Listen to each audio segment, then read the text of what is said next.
My new college roommate is from a family of mystics.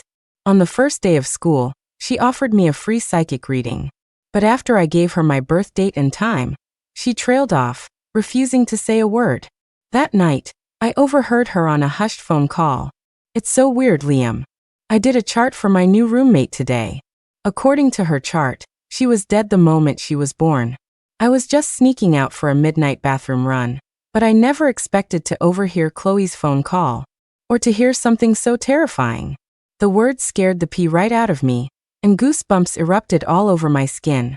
She'd only done one reading that day. Mine. Was I the person she was talking about? The one who was born dead? Chloe came out of the bathroom. Seeing me standing there, frozen, she realized I'd heard everything. An awkward silence hung between us. Don't overthink it, she said, forcing a laugh. My skills are the worst in my family. I must have gotten it wrong. She then mumbled something about the hallway being drafty and hurried back to bed. She went back to the dorm. I stood alone in the hallway for a long time, because it wasn't the first time I'd heard something like that.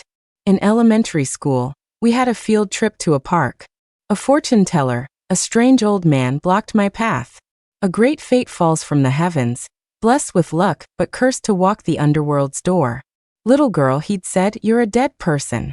He looked completely unhinged. I got scared and ran.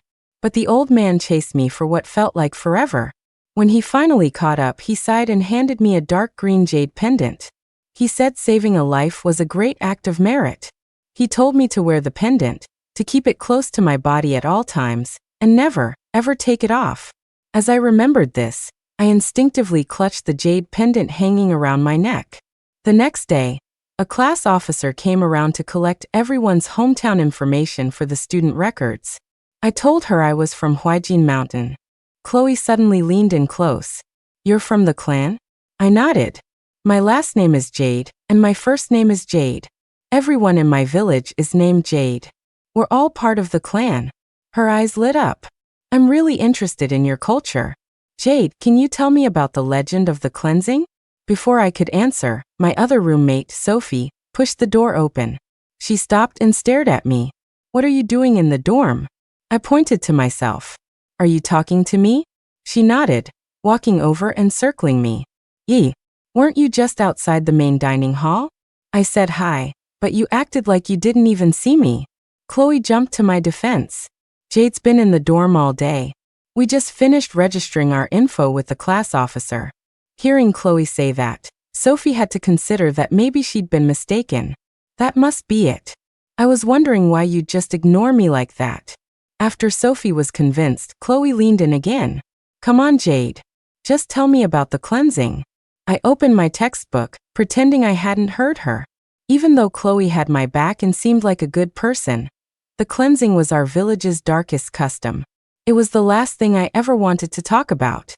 The Jade clan originally came from the southern frontier. Legend says that after our first chief led our people to Jiangzhou, his younger brother suddenly fell ill and died. With no money or connections, the chief had to bury his brother on some random hill. But after his brother's death, many people in the clan started coming down with the same mysterious illness.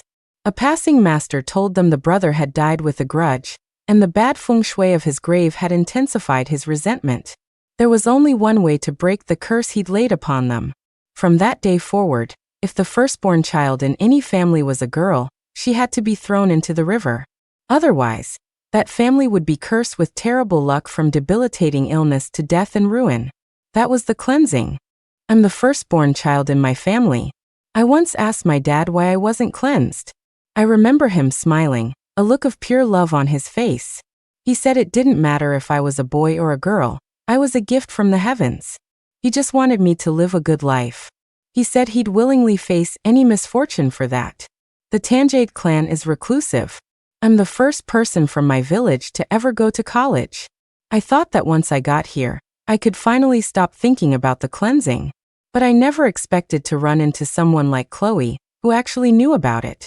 I wouldn't tell her about it because I was afraid my classmates would make fun of such a backward custom. Thankfully, Chloe wasn't the type to push. When she saw I wouldn't talk, she dropped it. Until a few days later, when another classmate said she'd seen me off campus. My first thought was that she, like Sophie, had just mistaken someone else for me. After all, my family wasn't well off, and my living allowance was tight. Besides working a part-time job handing out flyers on weekends, I barely ever left the dorm. But she was adamant. She insisted it was me. I even took a picture.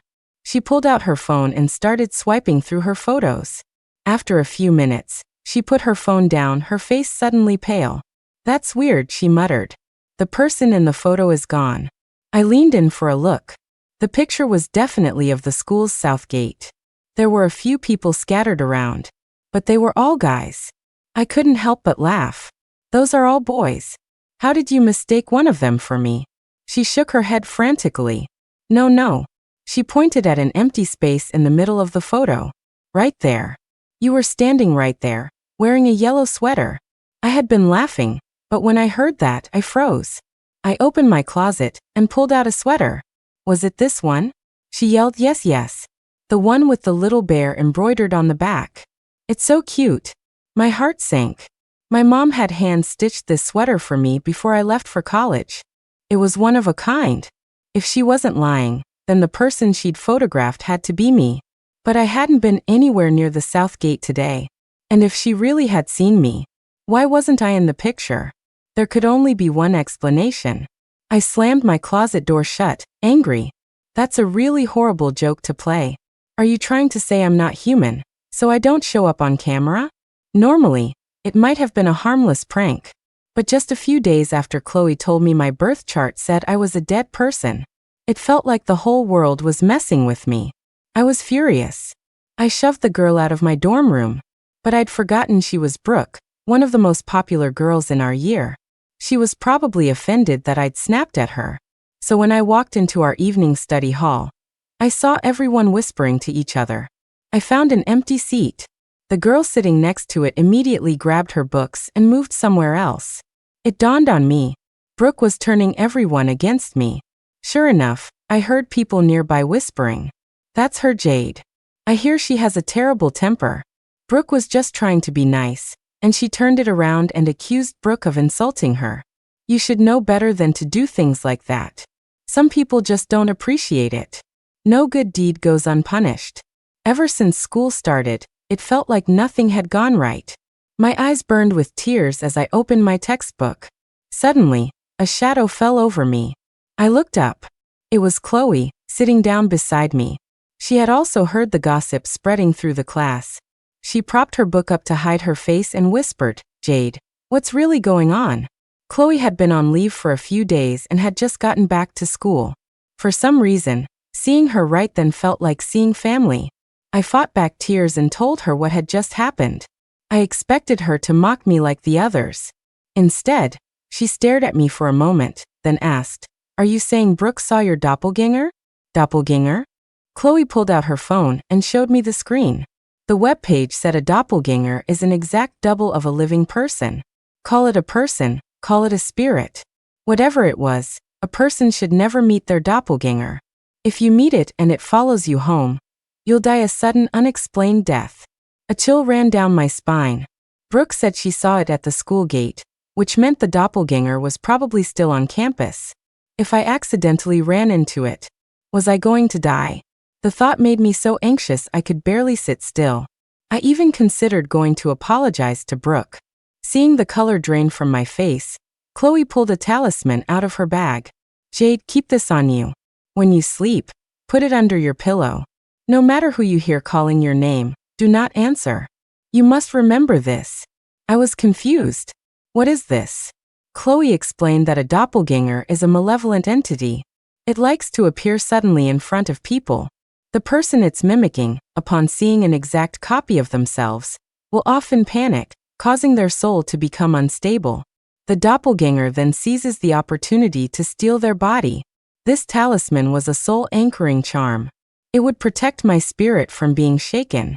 I took the talisman and carefully tucked it into my pocket. My heart was heavy with despair. Starting college was supposed to be exciting, but one thing after another had filled me with a deep fear of this new life. My mind was a chaotic mess, and I couldn't fall asleep until late, around 1 or 2 in the morning. As I lay facing the wall, I suddenly heard a faint, ghostly voice. Jade, honey. Eh. My friends and classmates all call me Jade, but only my mom calls me Jade, honey.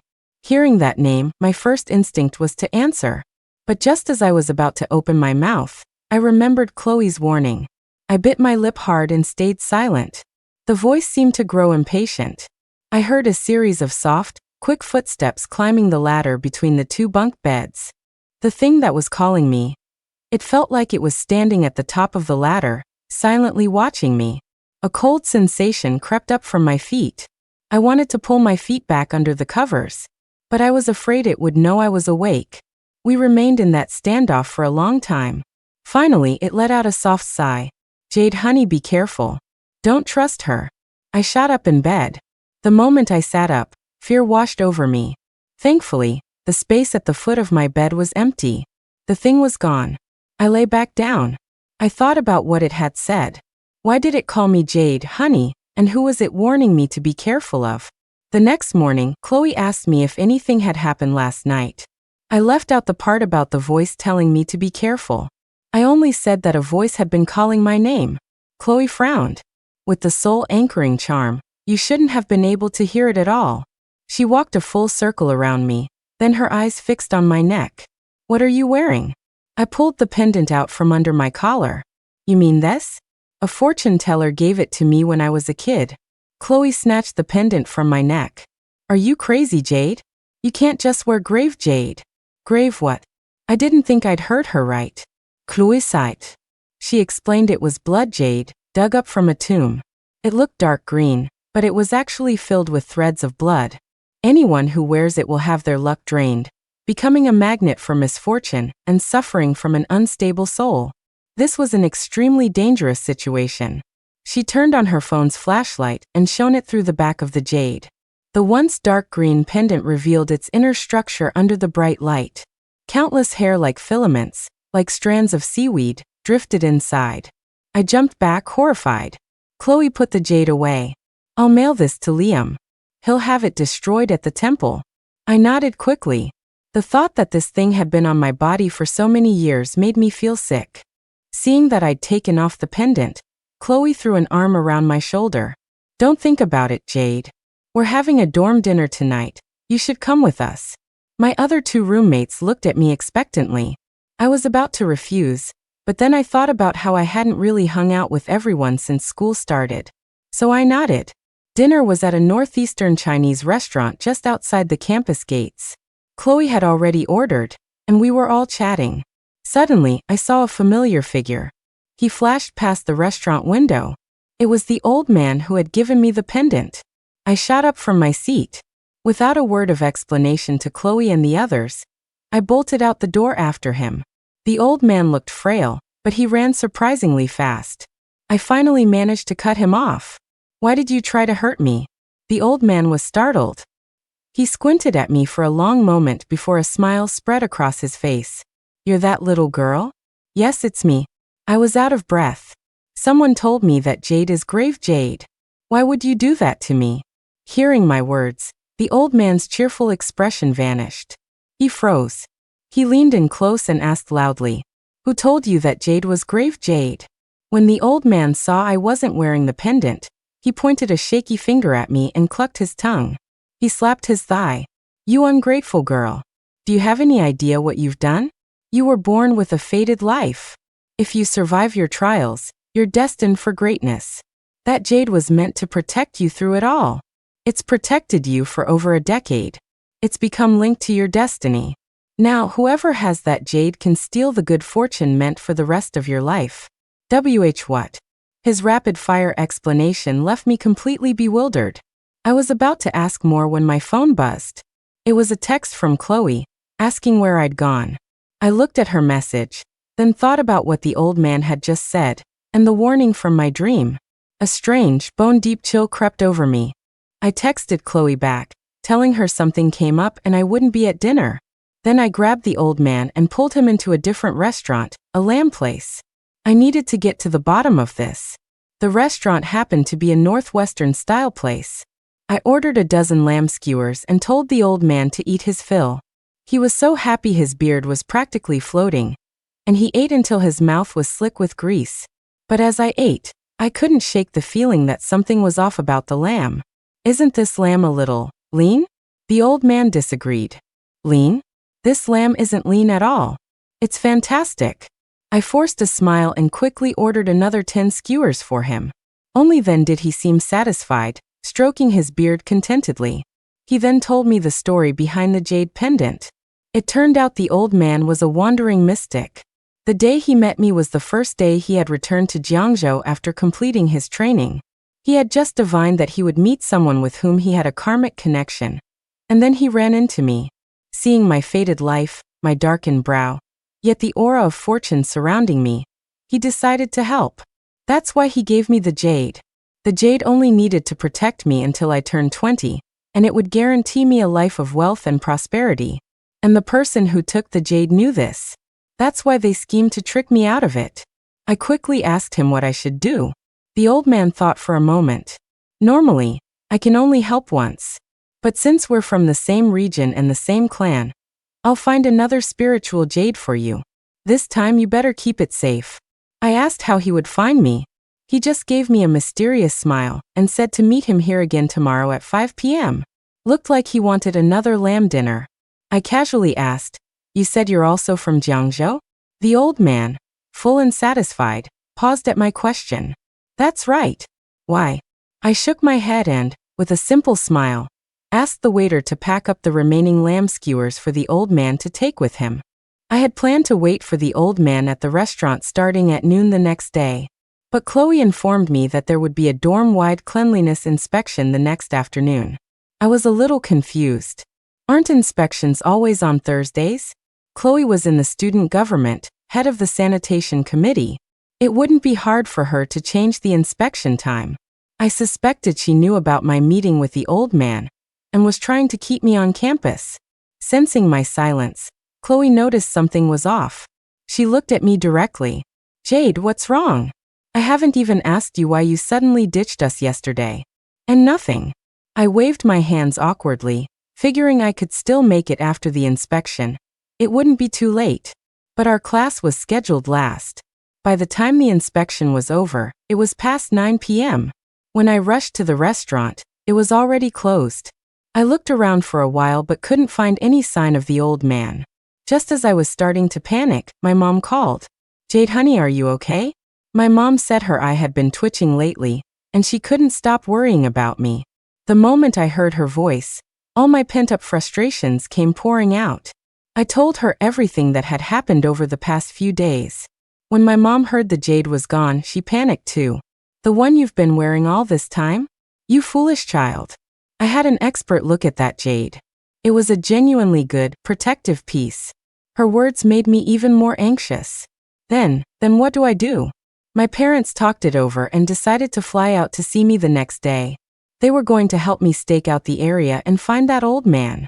When my roommates heard my parents were coming, they all insisted on taking them out for a welcome dinner. I was still a bit suspicious of Chloe, but when I saw how enthusiastically she was suggesting restaurants and local specialties, I started to think I was just overthinking things. Maybe Chloe's skills were just underdeveloped, and she genuinely thought the jade was a bad thing. Otherwise, why would she still be so friendly to me after she got it? My parents arrived by plane the next day. Seeing their concerned faces, the tension and anxiety that had been building up for days finally started to ease. The dinner was warm and happy.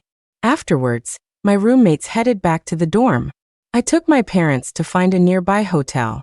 But as soon as we got into the hotel room, my mom pulled me aside, her expression grim. "Jade honey, that roommate of yours is not human." Who wasn't human?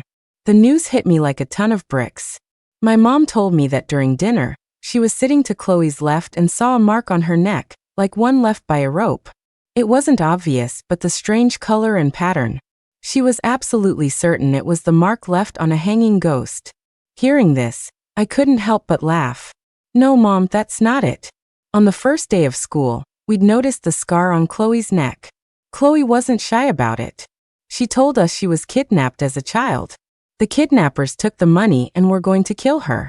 Luckily, the police rescued her just in time. The mark was a scar from that incident. I explained everything to my mom, but she just tapped me on the head. My sweet, naive girl. You believe everything people tell you. Let me ask you, is that girl's family incredibly wealthy? And no, I don't think so.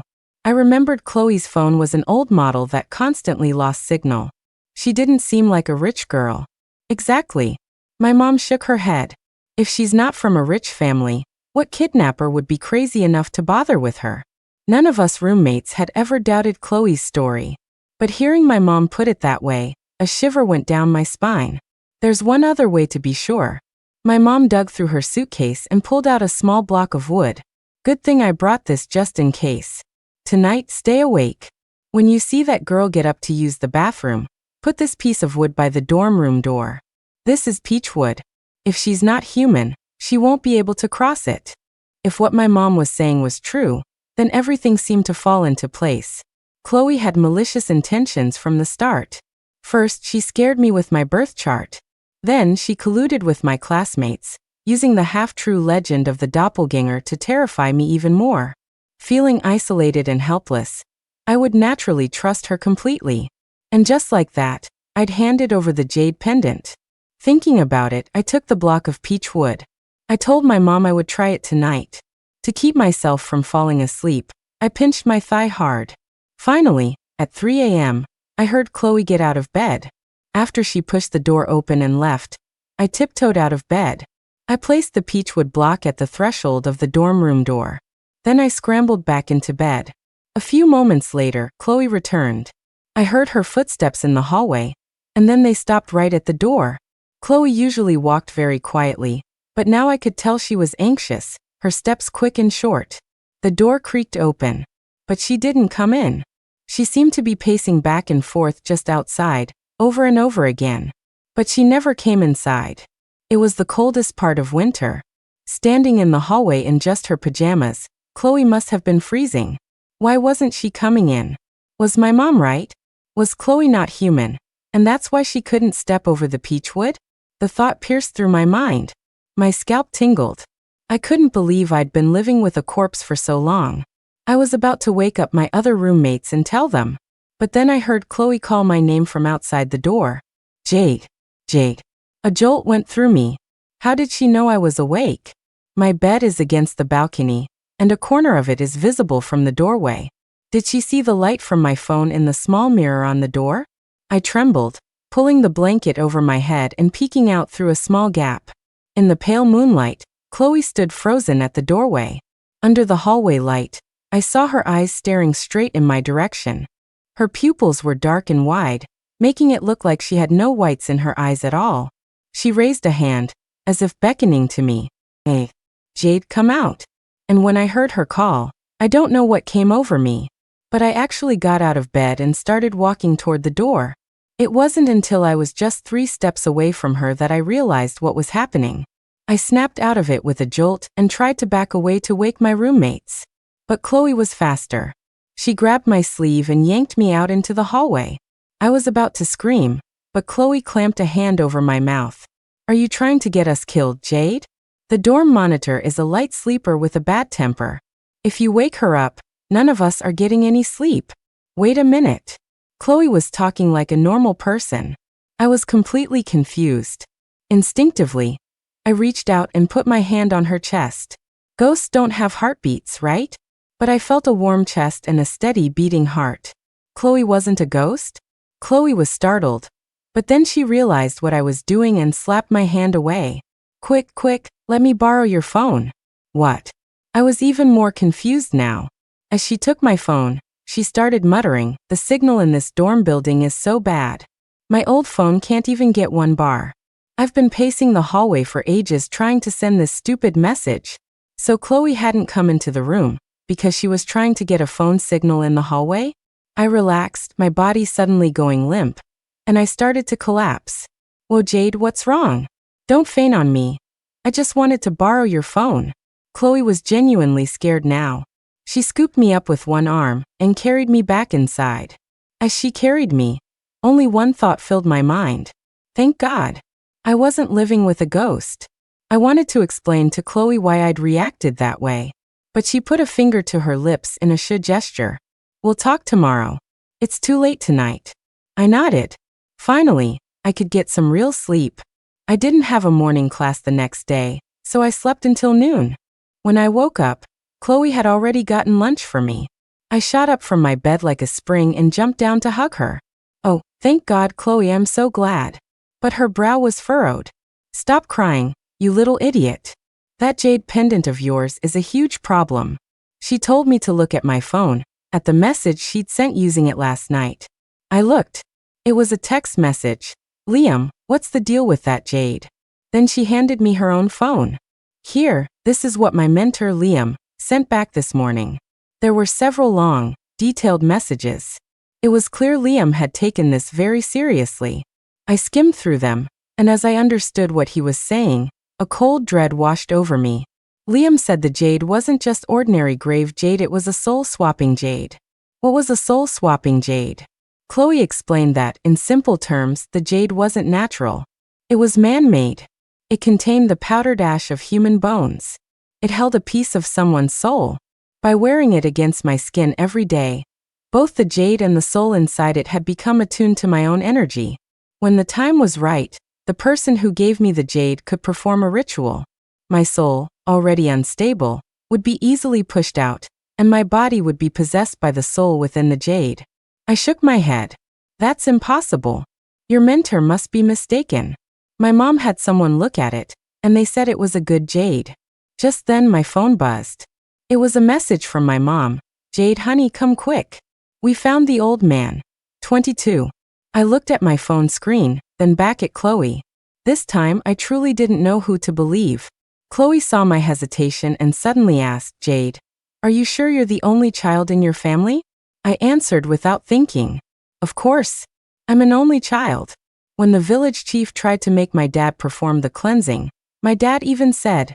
I trailed off, stunned. Chloe, you went and investigated the cleansing, didn't you? Chloe looked a little guilty but nodded. I was instantly furious. The cleansing was the one thing I never wanted to talk about. When she'd asked me before, I had made it clear I didn't want anyone to know. And she had gone behind my back to look into it. I shoved her phone back at her, my voice full of anger. I don't need your help anymore. And stop digging into the cleansing. With that, I turned and ran out of the room. Since my mom said they'd found the old man, I was going to find out what was really going on. When I arrived at the location my mom sent, the old man was there, just as she'd said, leaning back in his chair and casually picking his teeth. My parents were standing beside him, smiling obsequiously. Great master, you see, it was our daughter who was being foolish. Please give her another jade pendant. As she spoke, my mom held out a thick red envelope of cash. The old man took the money, rubbing his fingers over it before smiling. Don't worry. Of course there's a jade. He opened his eyes and looked at me. But this child can't be so careless with it again. Of course, of course. My mom pulled me over and forced me to bow to him, then took the new jade from his hand and put it around my neck. Once the jade was securely on, my mom finally let out a sigh of relief. She patted the jade under my collar, a look of deep satisfaction on her face. There. Now I can finally rest easy. Seeing her actions warmed my heart.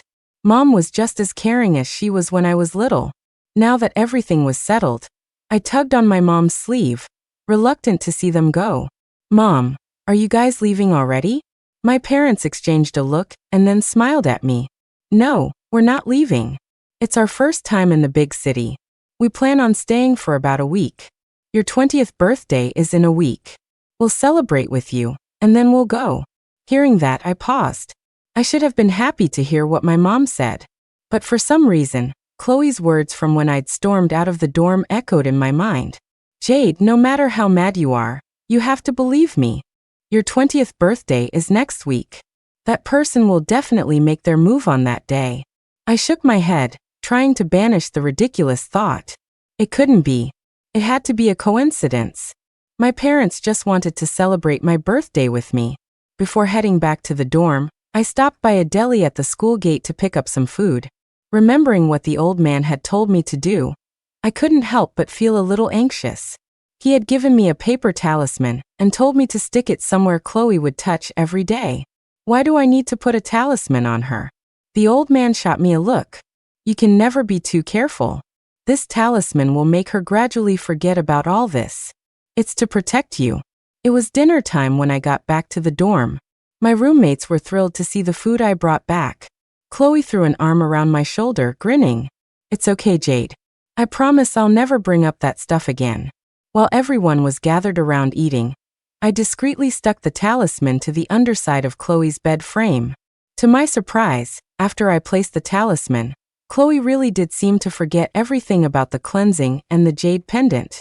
A few times, I tried to bring it up, but she just looked at me with a blank, confused expression. Just when I thought things were finally getting back to normal, I ran into a strange man in the dining hall. He was holding a horsetail whisk and eating a plate of fish-fragrant pork fried rice. A lot of students were gathered around, taking pictures of him. As he was eating, he seemed to notice me. Then he picked up his tray and sat down right next to me. Excuse me, young lady. Could I take a look at the jade pendant around your neck? Another one after my jade? I picked up my tray and moved to a different table. But he followed me. If I'm not mistaken, you haven't been wearing that jade for very long, have you? My mind went blank, and I blurted out, how did you know? His expression turned serious. I not only know that, but I also know that at least 2 different groups of people are after you. Now I was completely lost. Seeing my disbelief, he casually reached out with his right hand and plucked a silver needle from the collar of my shirt. He squinted at the needle, tossed it into the trash can and spat. What a vicious curse. Why was there a silver needle in my collar? A chill ran down my spine as I listened to him. The jade around your neck is no good, and the needle in your collar is even more sinister. Think about it. Who gave you the jade, and who has handled your clothes? The old man gave me the jade. And the needle? I remembered that after I did my laundry the other day, Chloe had offered to help me carry it back from the laundry room. So she was the one who put the needle there? My head was spinning. Chloe said the old man gave me the jade to steal my soul. The old man said Chloe took the jade to steal my fate. And now this man was telling me they were both trying to harm me. What in the world was I? Why was everyone so fixated on me? Looking at the man's knowing smile, I decided to take a gamble. I told him everything that had happened since I'd started college, holding nothing back. The man, who introduced himself as Liam, thought for a moment and then gave me a red string. Wear this. I'll come find you the day before your birthday. Your roommate was right about one thing though. These next few nights, no matter what you hear, do not answer. Before I went to bed, I did as Liam said and tied the red string around my wrist. In the middle of the night, a piercing scream woke me from a dream. My first instinct was to sit up, but I remembered Liam's warning and forced myself to keep my eyes shut. See no evil, see no evil. I clutched the red string on my wrist, not daring to open my eyes. Just then, I felt something cold and clammy touch my back. The thing moved its hand over my back for a long moment, then stood by my bed, completely still. It was as if it was checking to see if I was asleep. Once it was sure I hadn't woken up, the cold presence moved away from me. I carefully opened my eyes just a crack. By the moonlight streaming in from the balcony, a huge shadow was cast on the wall in front of me.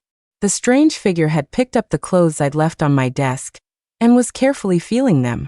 I instantly knew what it was doing. It was checking for the silver needle in my collar. I turned over as silently as I could. Chloe's bed was empty. Thank goodness Liam had been one step ahead. After he threw away the cursed needle, he had replaced it with an ordinary one. The figure probably didn't feel the difference. After confirming the needle was still there, it tiptoed out of the dorm. I clutched my blanket, my eyes wide open until dawn. Just as the sky was beginning to lighten, Chloe came back. She leaned over my bed and whispered my name a couple of times. When I didn't respond, she went back to her own bed, seemingly relieved. She had been faking it. She hadn't forgotten anything. I sent a text to Liam, telling him what had happened. He told me to play along and not let anyone know we were in contact. My anxiety grew worse and worse, until finally my birthday arrived. The day before, as I had arranged with my parents, I got permission from my advisor to take the night off. I told my roommates to lock the door and not wait up for me. My other roommates all wished me a happy birthday. Only Chloe frowned at me. Is it just you and your parents? Who else would there be? I looked at her suspiciously. Chloe, are you remembering something? My question was like flipping a switch. She shuddered, and her face went back to that blank, innocent expression. I took a bus to the hotel and sent my location to Liam. Only after he replied with a received did I feel safe enough to go into the hotel room. To my surprise, the old man who gave me the jade was also there. I looked at my parents and my mom smiled. The great master is your savior. We invited him to join us. I nodded and took the glass of milk my parents handed me. After I drank it, I started to feel drowsy. My parents told me to take a nap, and they would wake me up at midnight to blow out the candles. But when I was woken up again, I found myself tied to a chair. My parents were standing in front of me. They looked at me silently, but it was as if they were looking through me, at something else. I struggled, but the ropes were tied tight. Dad. Mom. My mom's eyes were red. She came forward and stroked my face. Jade, honey, don't blame your mother. I had no other choice. My dad looked at the old man. Begin, great master. The old man nodded and dragged out a leather bag from behind him. He opened it. Inside were dozens of identical jade pendants. My mom looked at the pendants and started to cry again. My sweet girl, my little girl. Seeing her like this, I knew there was no more room for doubt. I yelled toward the door, Liam. There was a loud crash from outside, and Liam appeared in the doorway, holding his whisk. I hear you, I hear you. You've got a strong set of lungs on you, kid. The old man tried to stop Liam, but he was no match for a younger, stronger man. Soon, the old man and my parents were all tied up and restrained in the room. Liam turned to me. They're your parents. What do you want to do? I finally broke down and cried. I sobbed as I asked my mom why. My mom didn't say anything. It was my dad who spat on the floor. Why? You were never my kid in the first place. After saying that, my dad shut his mouth and refused to say another word. I sighed and stood up, bowing to Liam. Master, shouldn't those who abuse mystic arts be punished? Liam nodded. Of course. Our way has its own rules. The punishment will not be light. Then I'll leave it to you, master. I asked Liam to take the fraudulent old man back to wherever he could be properly punished. I told him I was taking my parents home. Once we were home, I would have plenty of time to get the truth out of them. This is a family matter. I won't trouble you with it, master. Liam squinted. Are you sure? I nodded. He smiled, then called out to the doorway. You can come out now, my dear junior. As he spoke, a familiar figure appeared in the doorway. It was Chloe. Chloe. Liam. The two names finally clicked in my head. Was Liam the incredibly talented senior that Chloe was always talking about? Chloe looked at me with a mix of pity and contempt. I was going to let you off the hook, but you're just not worth it. Giving such a good fate to you is a waste. She tugged on Liam's sleeve. Liam, hurry up and give her fate to me. Liam tapped her on the head. You're as mischievous as ever. He complained, but without another word, Liam raised his whisk and pointed it at my forehead. As he did, a tearing pain shot through me, and I couldn't stop myself from screaming. But what I didn't expect was for my dad to scream even louder than I did. Don't touch her. That body belongs to my daughter. His words were so confusing. They even made me forget the pain. I stared at him blankly. Dad, what are you saying? Am I not your daughter? But Liam didn't have time for that. The pressure from his hand grew stronger. Just as I felt my soul about to be ripped from my body, another force suddenly appeared. This force worked against Liam's. It pushed hard, desperately trying to shove my soul back into my body. The pulling and pushing made me scream again.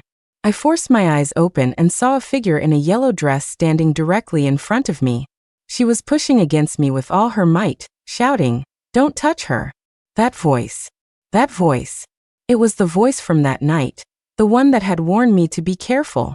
After the figure appeared, Liam abruptly released the pressure. My soul settled back into place, firmly returning to my body. Liam wiped the sweat from his forehead. He looked at the figure. You've finally shown yourself. He pointed at the figure and said to my dad, see? Your daughter doesn't want this life. The sudden turn of events left me frozen. Chloe sighed. I guess I'll be the one to explain. Jade, this is your sister.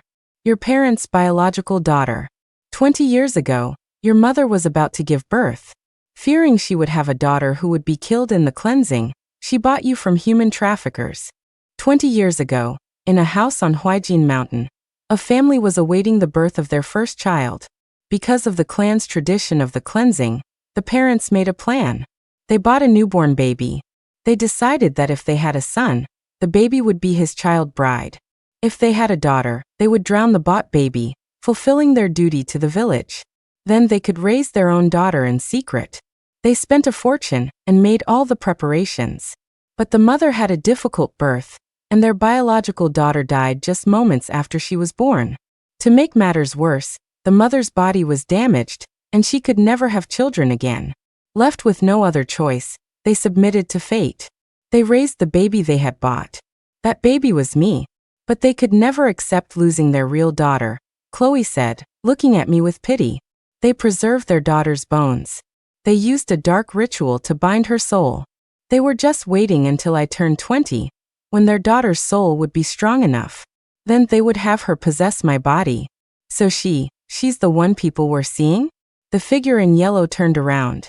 She had the exact same face as me, but her eyes were as clear and innocent as a child's. She slowly smiled. Sister. She walked toward me, as if she wanted to give me a hug.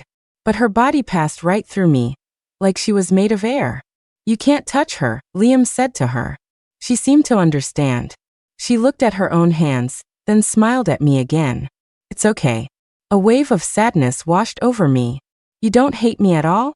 My question made her pause. She loves you, Chloe answered for her. She's watched you grow up. She's always thought of you as her real older sister. That's why she instinctively took on your appearance. She was the one who warned you in the middle of the night. She was afraid of scaring you, so she tried to warn you in subtle ways. The figure in yellow nodded. Love sister. I burst into tears. The parents who raised me wanted to kill me, to give my body to their daughter who had died at birth. And my sister, who had no blood relation to me, just wanted me to live.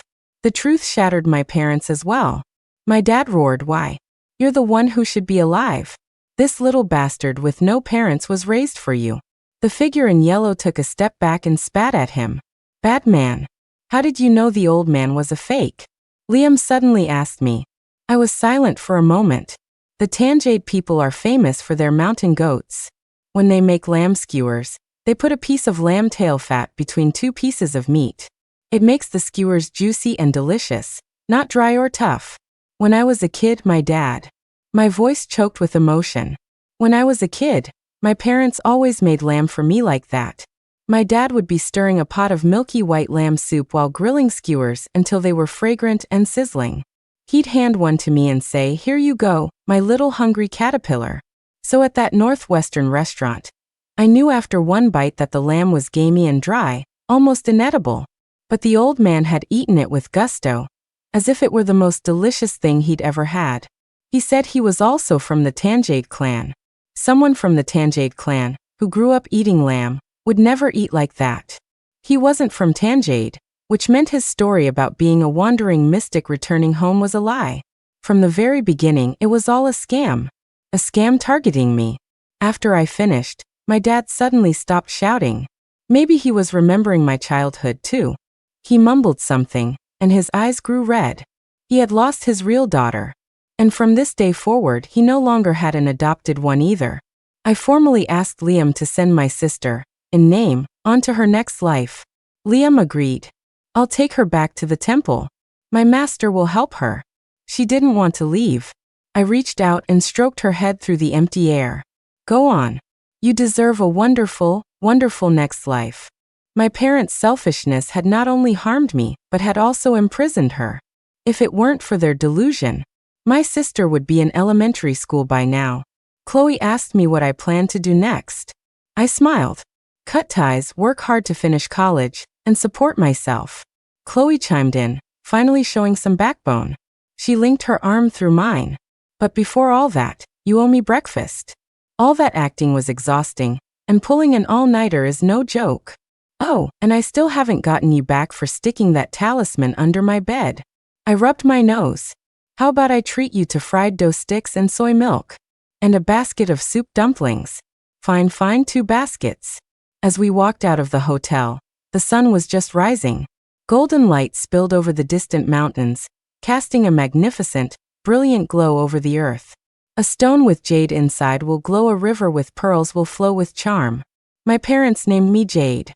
And even though that name was meant for my sister, it belongs to me now. And I will live my life to the fullest, for her sake as well. I will become a gem, grown from a barren mountain, but shining brightly all the same. The end.